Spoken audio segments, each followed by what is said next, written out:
Hej allihopa och välkommen till Pengaflödet-podcasten. Mitt namn är Emily. Och mitt namn är Nanna. Vi håller på med fastighetsinvesteringar i Storbritannien. Och den här podden kommer handla om just detta och vi kommer varje vecka ta upp relevanta ämnen och intervjua personer som vi finner inspirerande.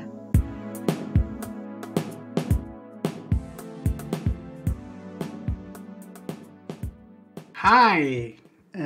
Detta är Pengaflödet-podcasten. And today we have Michael from Property Data. How is things? Hi there. Yeah, I'm very well, thank you. Thank you for having me on the podcast. Likewise, I'm very grateful that you accepted this because I know property data is very good for people that are very data interested and maybe lazy investor. Armchair investor.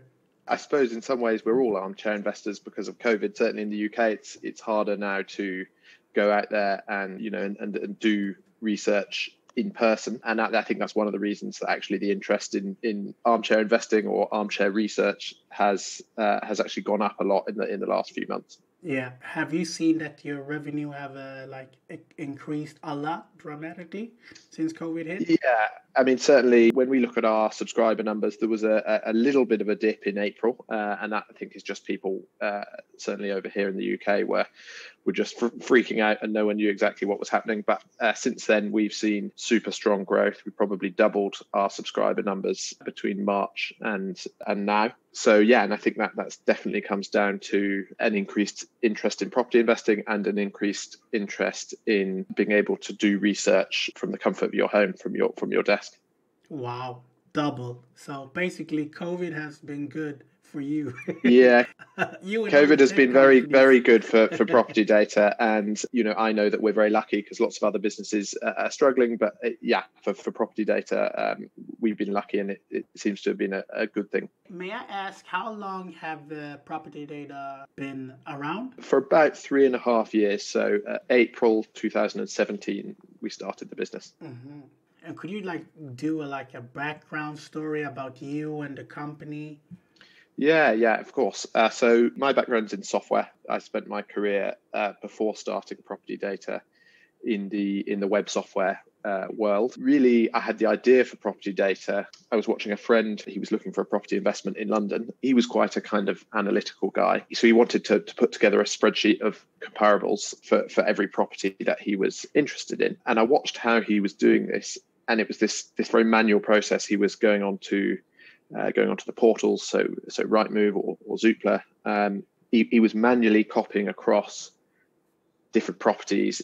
Here's the address, here's the price, here's the square footage, which then he was using a formula to calculate the price per square foot. And I thought, and it was the sort of software side of my brain, thought that doesn't seem like a very good idea. It's slow, it's laborious, and probably worst of all, it's potentially very error prone. If he mixes up one digit in his price per square foot calculations in his spreadsheet, which he's typing in manually, that could throw off his entire calculations. I remember thinking this, and that that might be, he was investing in London where property is quite expensive. That might be a £500,000 mistake.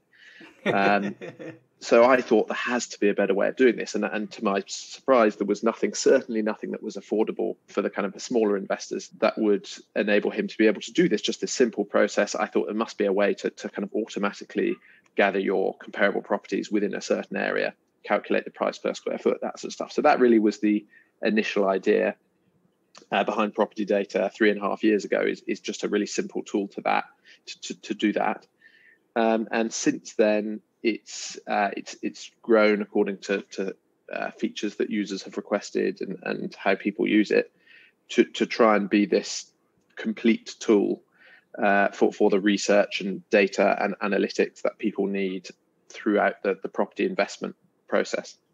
Okay, I totally understand the spreadsheet that he did, because we've done that with our VA, and it's like you're saying, if they get something wrong with the calculation in the spreadsheet, it can totally get the wrong numbers. Yeah, it's just not a sensible way to do it, to be doing it manually, when I knew that it was possible to kind of suck all the data out of all these different sources and start helping people to make these decisions with accurate data that was live, kind of updated every day, and help people make more sensible decisions about investing in property. Yeah.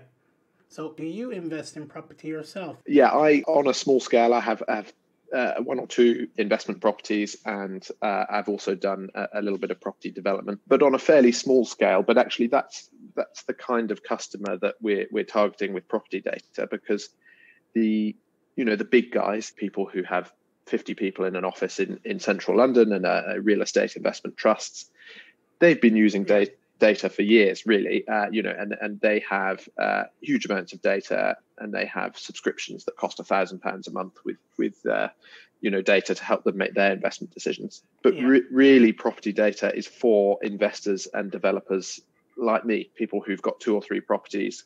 Maybe they're looking for their 4th property, and they certainly can't afford £1,000 a month or £500 a month for data and analytics. But actually, for £40 a month, they're very keen to have a website that can help them make these decisions. So it's really for small investors and developers like me that we created property data. Okay, so what is the difference between you and the other analytical websites or platforms? Because I stumbled on several one, but to be honest, I'm not biased now. I like yours more.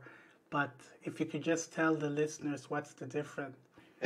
Well, you're very kind to say that. I mean, I've touched on really the main difference, which is cost. The companies that are the kind of the big players in the space are companies like Realize and Land Insight, but their products are really £500 a month, and so they're great for the bigger investors, but they're really not something that is affordable to the smaller investors and developers. So I think the most important thing about property data is that it's it's between £12 and £40 a month. It's designed to be affordable to pretty much anyone. Even we have lots of subscribers who don't own any properties yet and are just starting out in their property investment journey.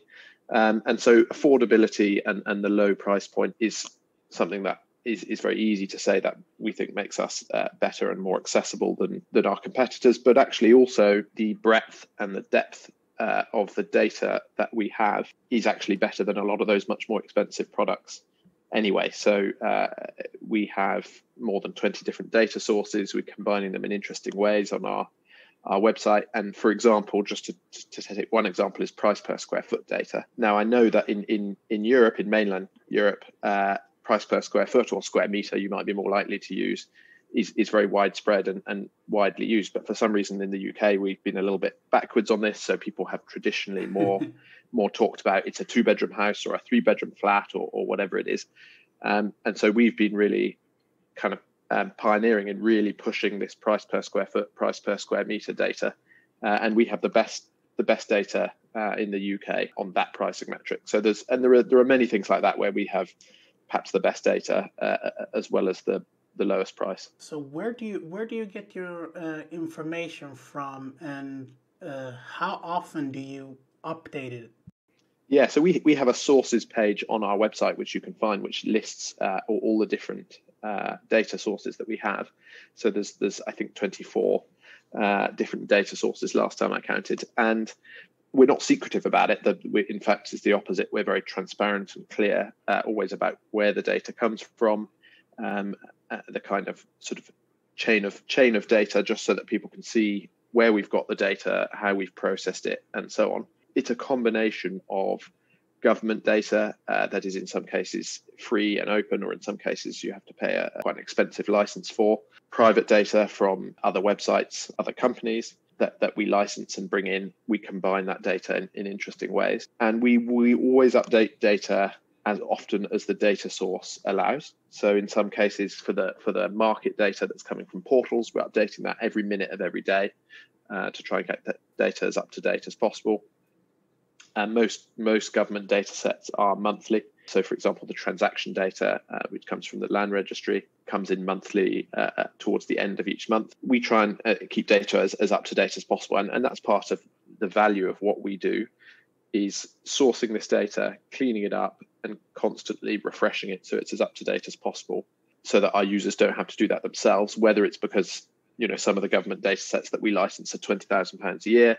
So clearly that would be beyond the realm of an individual investor to license themselves. But also, even where the data is free from the government, sometimes it's a 20 gigabyte data set that would be very difficult to handle without a powerful computer. Often government data is in a sort of strange data format from the 1990s. The value of what we do is, as I say, sourcing that data, cleaning it up and keeping it up to date. Okay, that's good. Very good answer. So what can you do with your property data? Because to be honest, for me, it was like overwhelming. I was like, oh, they have so much stuff in there. So could you just like briefly go through what you can do? Absolutely. And we, new subscribers do sometimes find it a little bit overwhelming, and that's something that we're aware of, and we're always trying to find ways to make it as clear and as simple as possible, and create tutorials and so on to help people understand how to use it. I mean, the point of the data is to help investors make decisions at every point of the property investment workflow. And so that really starts at the research stage, where you're looking to identify which areas to invest in. And so you can use our data to say, I want areas that have the best rental yields, or areas that have a price per square foot within a certain band, or areas that have recently had good price growth, or with certain demographics, with a low crime rate. All these things are examples of things that you can use our data to make a short list, perhaps, of areas that match your criteria, and ultimately decide which areas that you'd like to invest in. So that's the kind of first stage, is the research stage. The next stage is actually sourcing investment opportunities to specific properties that are for sale. And we have a sourcing section on our website, which uses algorithms to identify properties for sale at the moment that match specific investment strategies. And we've got, I think, more than 20 different investment strategies. So that's things like properties that are unmodernized and need building work before they can be let out or resold. Properties that are for cash buyers only, properties that have been repossessed by the lender, properties that need to be sold quickly. All these kind of different strategies that you might have as an investor, we're using algorithms to identify those properties and make sure that our subscribers can find them really quickly. And then I suppose really stage 3 is evaluating those investment opportunities. So doing due diligence, making sure that you understand what the property is that you're buying, where the boundaries are, whether that property or neighbouring properties have had any planning applications recently to be extended or changed, using our valuation tool to try and come up with a fair valuation of a property. So with those 3 kind of stages, the research stage, the sourcing stage, and the evaluate stage, property data supports all those parts of actually getting to a specific property that you've identified. You've done your due diligence, you feel confident that it's a good investment decision. You maybe know how much rental yield to expect from it once you own it. And our data and analytics have helped support all those decision points. There are more after that. So after 12 months of owning a property, when you've got the tenants in, you may, you would usually have a rental review. So you have to decide whether to put the rent up or to keep the rent at the same level. And property data can provide the numbers to help you make that decision. So there's all these decision points that a property investor faces, but specifically get that first research, source properties and evaluate those properties is kind of something that we really focus on. Wow, it seems like you can get everything out there. So that leads me into like a follow-up question. So how accurate is, like you said, the rent and the purchase price, or let's say if you're doing a flip, the sold price or refinance? Do you like have a, not statistic, but like maybe is it very accurate, or do you feel like it's quite an off? And I know that we've been this time of the year with the COVID, prices have just exploded. So maybe it's kind of difficult to be accurate. Yeah, I mean, we obviously, specifically thinking of our valuation tool on our website, where we can give a sale and a rental valuation for any urban or suburban property in the UK. We obviously try to make that valuation as accurate as possible. We use many different data sources and different methods to value the property, and then kind of combine those methods. But of course, a valuation is only as good as the data inputs. And there is this tricky thing at the moment because of COVID. There's a shortage of data in some respects because there were fewer transactions in the UK between March and July. There were fewer than usual transactions, so that means less comparable transactions for us to use in our valuation model. It's a strange time in the market. We're seeing, you're right, prices, certainly prices for properties out of town with big gardens have really boomed in the last 6 months. But urban properties with no outside space, particularly outside London, in what the second cities like Manchester, Liverpool, Birmingham, haven't done so well. And so we have these strange market dynamics and a little bit of a shortage of data. So I would advise people to treat any automated valuation with a little bit more care in the current, this year at this time. But of course, we're always tweaking our valuation model and trying to make it as accurate as possible. Yeah, that was a really good response. So why should we that are remote investor or armchair investors use this tool, do you think? Yeah, I mean, property data is designed for all investors and developers, and most of our subscribers are based in the UK. But actually, I have always thought that it's most useful and most powerful for remote investors, because local investors who are investing locally, I always say data cannot replace and cannot be, a brilliant human knowledge from someone who's lived in an area for 20 years. So if you're investing in your home area that you've lived in for 20 years, perhaps you don't need property data so much. But if you're investing in areas that you don't know, that you haven't been to, and if you're remote, whether that's someone in London wanting to invest in the north of England, or someone in Sweden investing into the UK, suddenly this remote research becomes not just a nice to have, but an essential, because you can't necessarily do there's no alternative. You can't visit the area necessarily and walk the streets and speak to the person who runs the local pub.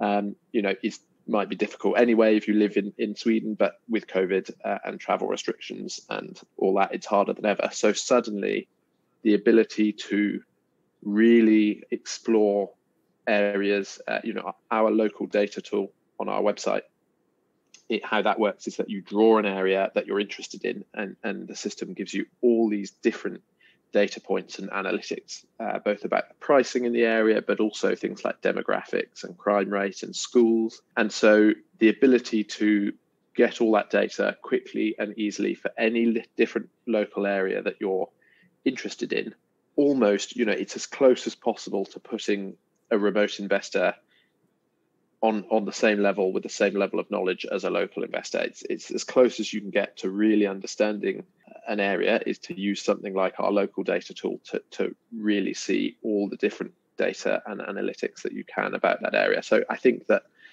for remote investors, using something like property data is a must. Yeah, I always recommend to people if they don't want to learn about the area and etc., like me and my fiance want to, they should definitely get property data. But we had property data for a while, and we're thinking about getting it again. So yeah, and that, I mean, it's something that, just to mention on what you said, another thing that makes property data different to some of our competitors is that there are no fixed long-term subscriptions. So we don't tie people into a 12-month subscription or something like that. So you can subscribe for just 2 months or 3 months, and that's fine. That's lots of our subscribers do that, and we're happy with that. So if you're thinking about investing into the UK and you want to just use property data for 4 or 5 months during the period where you compare areas and look at different properties, you can do that without fearing that you're being tied into a sort of long 1 or 2 year subscription like some of the other websites do. Yeah, that's exactly what we did in the beginning, to be honest. But you still need to update it, and like you're saying, that's a really good approach from you guys doing that. Yeah, I mean, what we find is that sometimes people who start subscribing for a 3-month period and then cancelling and then coming back, eventually they find that it's easier just to keep the subscription on an ongoing basis, because they want to keep updating the information and keep checking those decisions and seeing if their decisions need to be updated or seeing if the data has changed. So, but we offer the flexibility, and then people can decide how to use it. You sit on every data, etc. How is the market going? The golden question. Yeah, it's the golden question indeed. And I have already mentioned a little bit what we're seeing here in the UK, which is that overall the market is rising.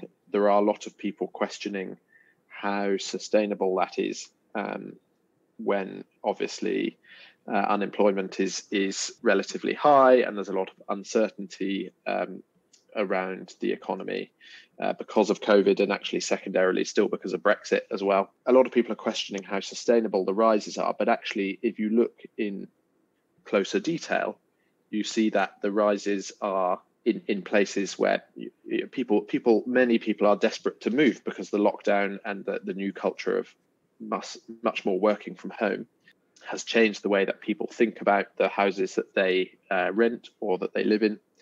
And many people are desperate for more space, an extra room or two for an office, a home office, and more outside space, so that even if there is a lockdown, they have their own outside space that they can use. And so this is actually leading to very predictable changes in the property market. So larger properties with outside space are doing extremely well and have held their value and increased their value. But like I say, smaller urban properties, particularly in the secondary cities, are not doing so well.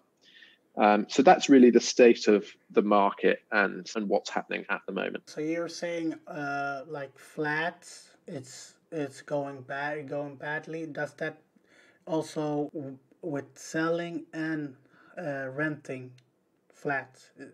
And let's say if it's flats, is it like maybe 2 or 3 bedrooms or 1 bedroom flats or studio bedrooms that are going bad? Like, could you maybe be more in detail if that's not too much to ask? Of course, yeah. So I mean, it is particularly flats and flats. I mean, to be honest, any flat. If we look at the secondary cities, Birmingham, Manchester, Liverpool, which have had a lot of development in the last 5 years or so, 5 or 10 years, there's lots of new sort of tall buildings, high rises with flats with pretty much no outside space, and they seem like a great idea to invest in and were popular with tenants 3 years ago. But now, when everyone is being encouraged to work from home if they can, suddenly living in a 1-bedroom or a 2-bedroom flat in Manchester with no outside space doesn't seem like such an attractive concept. And so those flats that's difficult both for people who bought those flats. They may be struggling they maybe wouldn't get back the same amount of money if they sold them now. And also I think it's hard to find tenants. They're not so in demand with tenants anymore as they were a year or two ago. So those are the kind of problem flats, are the ones in taller buildings with no outside space in the secondary cities. It's difficult to find tenants, and the value is maybe stable or falling slightly. There are still, flats, a 3-bedroom flat with a garden in a nice part of a nice city is still in demand, and any property with a garden is still seeing good demand. That's what people want. As I say, it's more outside space and more inside space as well. So moving forward to houses, is it terrace houses, detached, semi-detached, So again, bungalows? people are wanting to upgrade. So terraced houses, the traditional Victorian small terraced houses that you see make up a big part of the housing stock in British cities, particularly the northern cities are less popular at the moment, and people are increasingly wanting to move to semi-detached or detached houses in more suburban areas that give them that extra space inside, maybe an extra room or two, and extra outside space as well, in case there's another lockdown, or just so that they can, exercise and enjoy the outside space at home. Yeah. So have rent increased on those as well, on these semi-detached and detached that you mentioned? Absolutely, yeah. If you are a lucky landlord who owns a spacious detached house with a big garden in a nice suburb within certainly an hour or two of London, you've done well in the last 12 months. In fact, I was very lucky. One of the properties that I own is a detached property with a large garden in Oxford, which is about an hour from London. And it recently, my tenants moved out, so I put it back on the market to find new tenants about 2 months ago. And it's a little bit what we call unmodernized. So it's quite from the 70s inside, because I'm waiting. I'm going to apply. I'm applying for permission to redevelop it, which is my long-term strategy with the property. In the meantime, even though it's unmodernized, it rented within 2 days, which is unheard. I had an offer for full rent asking price within 2 days, and it was exactly the story that we're all hearing, which is it was a couple of people with a 2-year-old child moving from London to Oxford because suddenly they were both working, even though they both worked for London employers, they were both working from home for the foreseeable future. And so why live in a flat in London when they could move into a detached house with a big garden in Oxford? I was lucky, and that rented within 2 days for the full asking price. So that's the sort of thing we're seeing, is this migration out from the cities into places that are still near the cities. And of course, Oxford is a town or a city in and of itself, but it's a much smaller one, much smaller than London. And so people are interested in moving to smaller cities, smaller towns, to have a better quality of life with working from home. Yeah, definitely. So I know you cannot see into the future, but what do you forecast in the future? Yeah, I'm very wary of making forecasts, because usually when you make a forecast, it's wrong. But I think I would just say that it depends on what you believe about these changes from coronavirus and from working from home. Do you believe as an investor that these changes are permanent, they're here to stay, or do you believe that they're short term and we will go back to something that looks more like the normality of 2 years ago? Because if you believe that they are here to stay and they are permanent, you would be crazy to buy flats in tall buildings in cities, and you should invest in detached houses with good outside space in suburban areas. But on the other hand, if you think, yes, now everyone wants to live in detached houses with gardens, but actually in 2 years, 3 years, we will be back to more normality. People will flood back to London. People will flood back to the cities. And that, of course, means that it could be a great time to actually buy some of these distressed properties. You might get a good deal on a property that no one wants to live in at the moment, or there is reduced demand at the moment. But you think that in 2 or 3 years, people will return to the city. So that is the ultimate decision facing, the ultimate prediction that I suppose a property investor needs to make at the moment. And I mean, my view would be sort of somewhere in the middle. I think that we will definitely see a long-term permanent increase in home working as a result of the last year. But I also think that people like cities and people will return to the cities. So I think it's a little bit of both. So that leads me into my question, my second question, or your thoughts about this.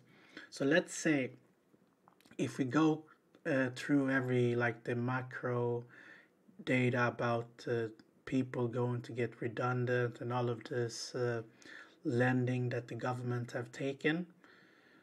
So let's say if we go into a crash or people will lose their job, don't you think that they will default on their mortgages and will be forced to go back to the cities and to smaller apartment, etc.?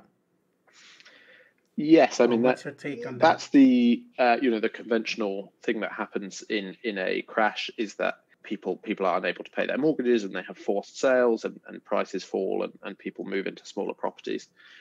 We live in a very unusual and interesting time because we have incredibly low interest rates. There's even been talk in the UK in the last day or two of negative interest rates, which is something that has already happened in other countries. And so we have historically low interest rates, and that's not going to change anytime soon. Those low interest rates are here to stay. And so that will help people not to default on their mortgages just because those interest rates are so low. I know people who have 1.1% interest rates in the UK on their mortgage. So even though we are definitely about to enter a period of increased unemployment and economic stress, I think that mortgage defaults will not rise to levels that we have seen in previous crises like the financial crisis, 15 years ago. Or 10 or 15 years ago, because of these low interest rates and because the policymakers are quite determined to keep the interest rates low and to sort of prop up the housing market. Yeah. So what strategy do you think is the best way to go moving forward? So, I mean, I think property investment should always be a long-term investment. The great kind of discussion that people have is between pursuing rental yield and the areas with the highest rental yield, which traditionally in the UK have been the northern parts of England, and pursuing areas that they think that are going to have capital growth, perhaps because of infrastructure spending by government or for other reasons. People tell themselves a story about the capital growth prospects of an area. I would say that the best strategy is a balance between those two strategies. So I have always favoured slightly the rental yield strategy because growth is difficult to predict. So growth is uncertain, but a place with a good rental yield, which in the UK is 5% or more, means that you are getting a return on your investment immediately by getting a tenant in. But you also, of course, need to look at tenant demand because some of these places with good rental yields don't actually have good demand, and so you might in theory be able to get a good rent but not actually be able to fill your property. So I would suggest as a strategy looking for places that have a good yield but not necessarily the absolute best yields in the country, but a good yield but also a possibility for capital growth, perhaps near a good school. That's always reliable, pretty safe. Whatever happens with coronavirus, a property near a good school is likely to be in demand for tenants now, in 2 years, in 4 years, in 10 years. Yeah. So do you think, what's your take about social housing?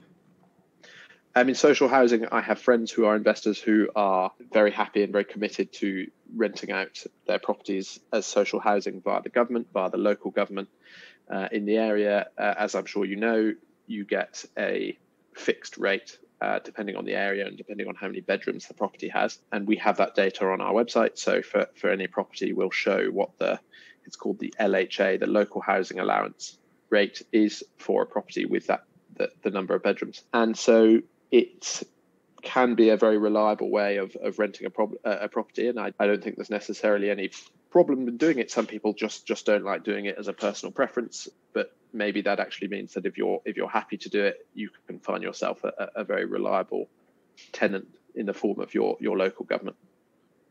Yeah. I was just thinking moving forward because of all of these uncertain times. So that was my thought that maybe that's more secure. You know, if the world or UK will go to depression and etc. that people are talking about, because then you have, I mean, if the government backed or councils go bankrupt, then I think that's the minimum problem we have. Yeah, I agree. I think the local governments, the councils, are unlikely to actually sort of go bust. So I think it is a quite a, you know, what you tend to get is not the best returns, but a more reliable, low risk return. And so at a time like this, I think that could be a sensible way to go. Then I lead into, what tips can you give us as remote investors / international investors? I mean, so really, I think we've touched on this already, which is to just do your research and do it as thoroughly as possible. And so if you can't visit properties and look at areas like local investors can because you're remote, you just have to double down on the importance of the research that you can do remotely, which is using tools like property data to really understand areas, to identify properties, and crucially to do your due diligence on those properties to make sure that you're not making a mistake and that you know what you're getting. So research, really. There is no such thing as too much. Yeah. So now we have come to the end, and I want to ask you 3 great questions. If you had unlimited with funds, who would you have as a mentor? So I don't think really funds should come into it with a mentor. And I think generally mentors who are very famous or charging lots of money are probably to be avoided. And so I think that the best person that you could have as a mentor is someone that you know personally, and you know, lots of people in property world do inflate their success and talk about how they have hundreds of properties and millions of pounds, and actually it's sort of fake news. And so I think that the most reliable mentor is someone you can verify their success, you can see, they can actually take you to a property that they own and tell you what they've done, and you can have a chat with them over a beer and they'll explain to you the things that they've learned. Yeah, I totally agree. So where would you like to invest if you had the chance? So there's all sorts of interesting areas in the UK to invest. One of the sections we have on our website is what we call growth zones. And so that is trying to identify areas that have the potential for capital growth because of investment that is going in there. It might be government investment into regeneration, investment of a big investor, a big developer into redeveloping an area. So I think a lot of those areas really interesting. I am a sucker for good architecture, contemporary architecture, which we don't have that much of in the UK, or lots of our housing stock is very old. So I think I would like to invest in a really nice modern property in a new contemporary development. Okay, yeah. I need to go and check in that investment growth to see what's happening. Yeah, there's lots and lots of different areas. I mean, to take examples, you have areas in Liverpool, for example, which are by the river, historically a very industrial area, which are now being redeveloped into interesting developments where they both make use of the older buildings, which are sort of cool warehouse type buildings, and they convert them to residential property. They also build new buildings.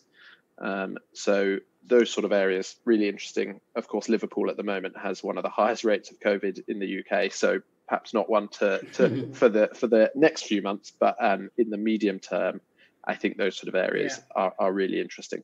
And does that say the forecast?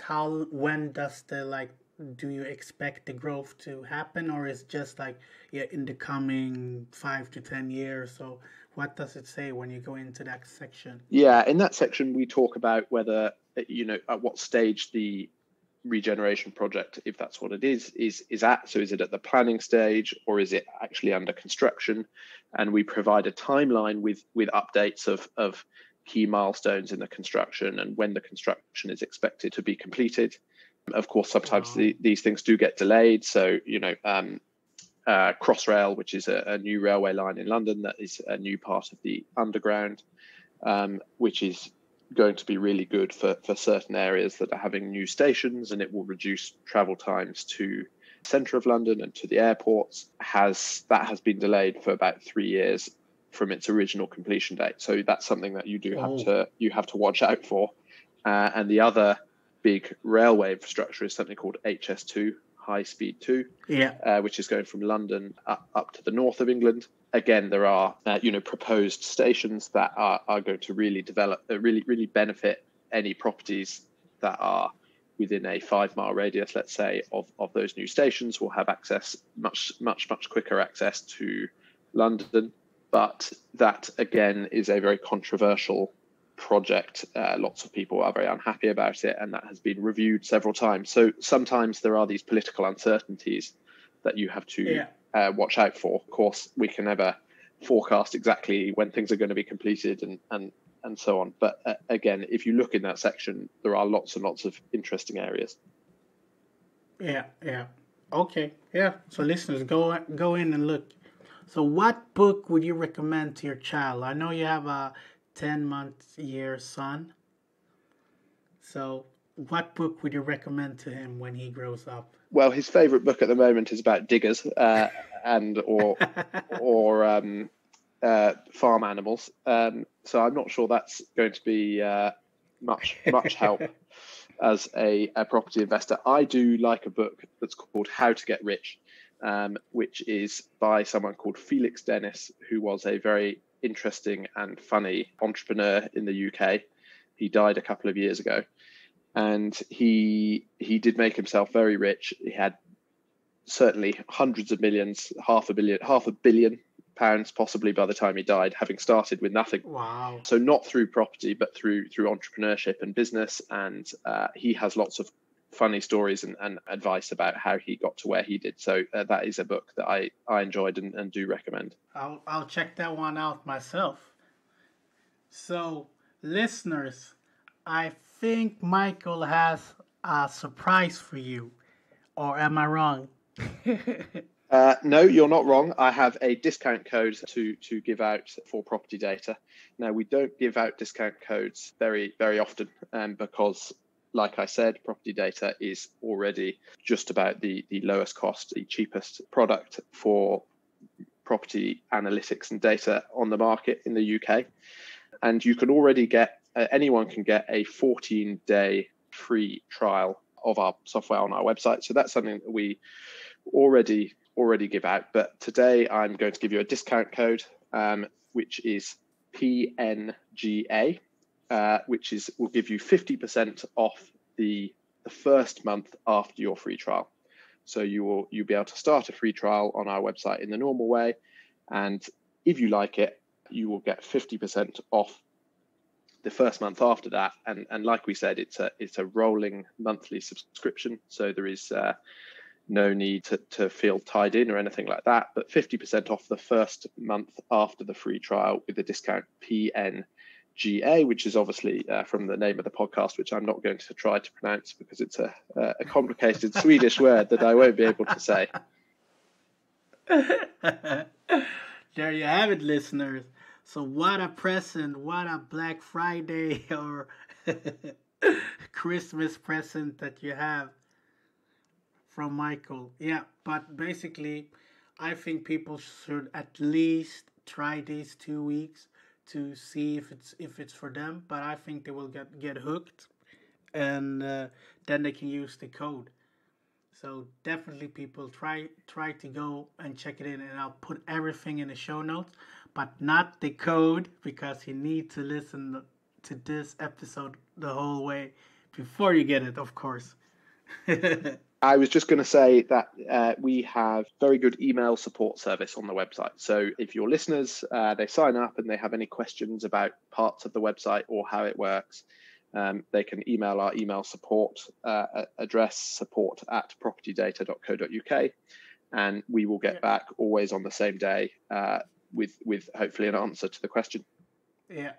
So if people would like to reach you, like get a hold of you, maybe if they would like to follow you on social media, or you just want to give up your property data, leave it all out there. How can they reach you?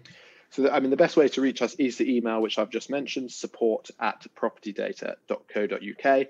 We do have a page on Facebook, which is just you search Property Data, and you should find us. It's the green logo. That's another way to follow us, and hopefully people find it useful and spread the word among their friends. Yes, they will definitely do that. So I thank you very much for coming on this Paying Athletic podcast, taking your time and giving us all of these golden nuggets and how the market is moving and what tools they can use, property data. I'm very, very grateful that you took your time. Thank you very much for having me on, and I hope that people find property data something of value to them. They will. So take care now. Don't be stressed. Invest, people. Bye.